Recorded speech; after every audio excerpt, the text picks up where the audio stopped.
Sentry mode activated. Target acquired. Hey there, Hunters. Welcome back to the Gunners Guild. As you may have guessed or inferred from the title, today I'm going to talk about weapons and builds that I don't like at all. Which isn't to say they aren't good, because as you will see, some of them are insanely good. They just involve a playstyle I don't really care for. Every time I post a video about builds and stuff, I always get like what about this build kind of reply, which is fine. I'm just saying that I've mentioned in most of my vids that build diversity is kind of insane. So I'm not going to throw out like every combination of items and weapons. If I didn't include one, it's either bad or I just don't really like it. Like, let's take this setup for example. This is lab armor, which I love, but with Eye of the Storm, which I hate, and Swarm, which I never use. Not because they're bad, in fact very far from it, they melt bosses super hard. And while I have nothing against Swarm at all, I just don't really fit it to my builds because typically when I do stuff like that, I'm trying to make synergy, I'm trying to put like a build together, and it's a great mod to use whenever. It's just, Swarm is so good on its own that it needs no support. And so when I'm making a build, I'm trying to like synergize things, and it doesn't really fit because you could just toss it in. It does nothing but damage, and you know, it's great. It just doesn't synergize. Now, as far as Eye of the Storm, again, it's a fantastic gun, but I hate having to alternate between the mod shot and the primary shot so much. It hurts my poor fingers, and I hate having to rebind my keyboard every single time I use it so I can actually do that effectively. The damage on the Overload is crazy, especially on bosses that don't have weak spots. Like here against Claviger, I'm using Burden of the Follower to generate mod power insanely fast. Basically, every shot's going to give me another use of the Overload. And Burden of the Gambler, because there's no weak spots, and even if there was, Overload can't hit weak spots, so this is a free 15% crit and 25% crit damage on the Overload because it can crit. I think this weapon might be like the highest damage in the game against bosses and stuff without weak spots. It's just that fucking good. Overload, don't care what it's hitting. I just don't like it. So just because I don't use either of these doesn't mean you should feel bad for liking them or using them or thinking that, you know, because I didn't include it in my stuff that it's somehow bad. The biggest thing in Remnant right now is just making builds that synergize. Everything can work out great as long as it's properly supported. Except Swarm, that doesn't need support. Like, let's say Beam Rifle. I detest this weapon. Why? I don't know. It just doesn't jive with me. It's strong. It's very strong, actually. The beam just needs to ramp up, and it puts an invisible debuff on the target that not only increases the beam rifle damage, but other stuff too, like Swarm. You can see the Swarm here numbers skyrocket when the beam rifle's on it. It's like double damage. I just don't like having to hold it down on the enemy. I don't like the time it takes to reload. I don't like using it to clear ads. I just don't like it. But it literally melts face. With Radiant setup that I stole from Cool Username on the Remnant Discord, we're basically using Swarm to keep Radiant active because it procs momentum on Radiant armor, then scaling it with Beam Rifle, then taking that crit and crit damage to Beam Rifle and just melting the boss. Radiant armor is another armor I wouldn't particularly choose because it's very good. I just don't like having the heavy roll, and that's again a non-issue if you can just neutral dodge because that's just fine. It basically just forces me into using Swarm or Church or automatic weapons, which just kind of limits my builds, and I don't really like that. So I don't really use it. So yeah, I mean, it's great. I'm just never going to go out of my way to make a Radiant setup and actually use that for fun. Next up is actually a particular weapon, Pride of Iskall. Now warning, there is a rant ahead about this weapon.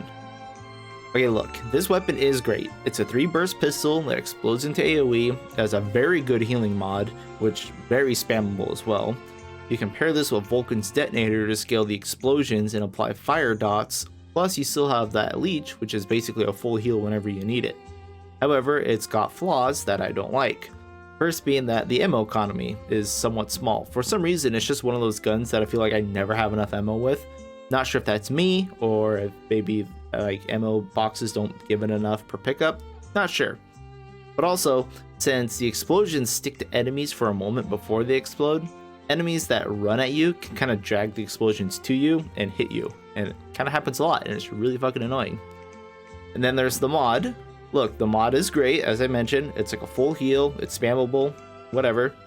However, the time it takes for you to fire at the enemy, leech from them, and then have them come back and heal you is just kind of insane. Like on trash enemies or elites, you have to shoot them and then just kite them around and wait for the leech to drain their life. Then you can shoot them and kill them. It just slows down the gameplay and it's pretty annoying. On bosses, it is fine, but since the mod itself basically does 0 damage, and you have to get hit to use it, and then hold off until it leeches and then the bugs come back, it's kind of meh.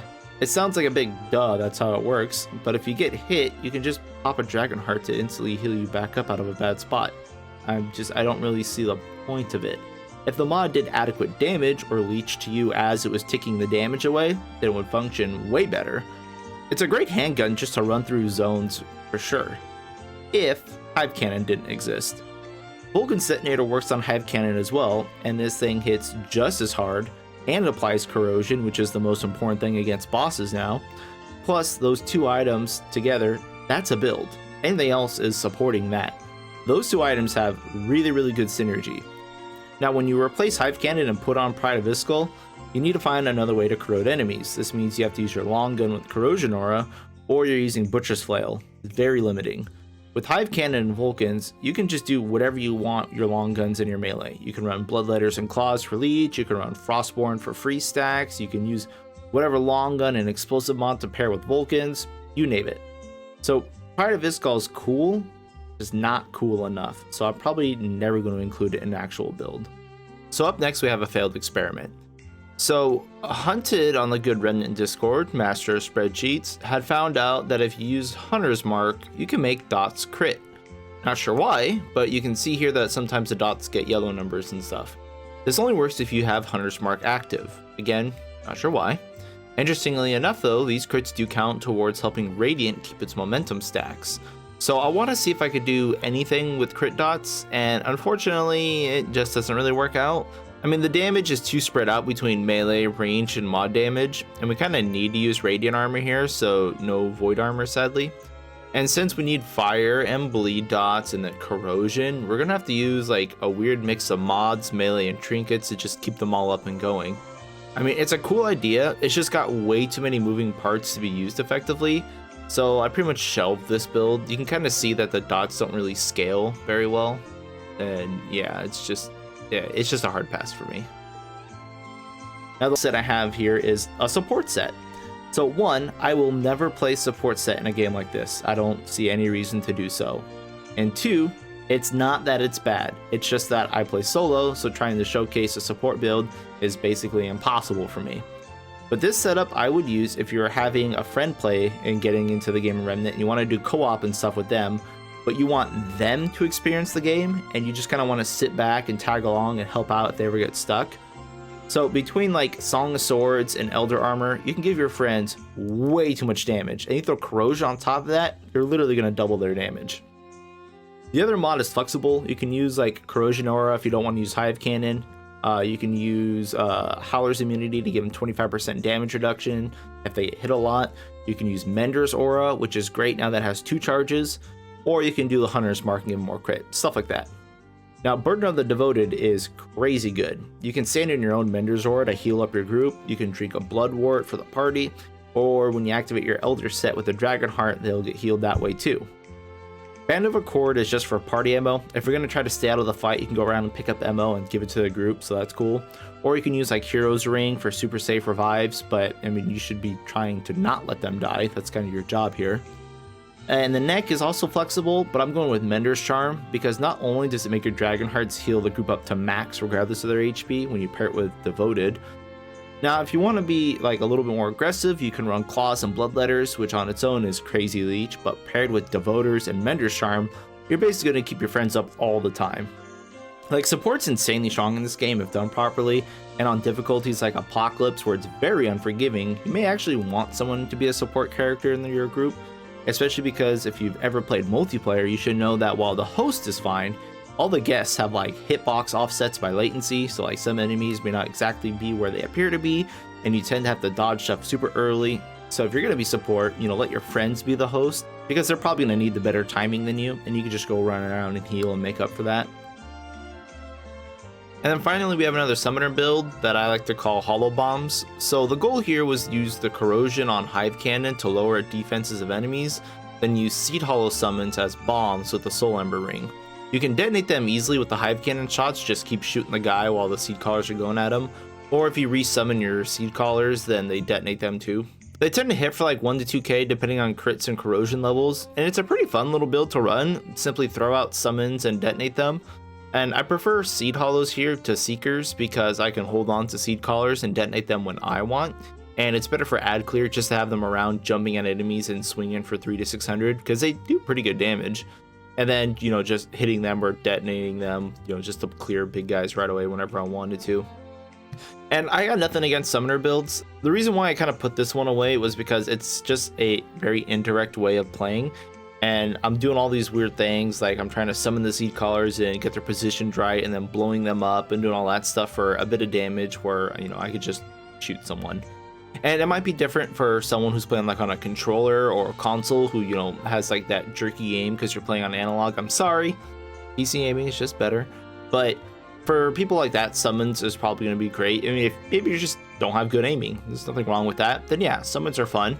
But for playing on PC and for just my setups and stuff, it just seems like a roundabout way of dealing damage that I could just be doing shooting weak spots. So not a huge fan of summoner builds. They are good now, but I'm just not really going to use them. So that's why I also didn't really include any in that mod power video. Again, just a personal thing. If you like it, go for it.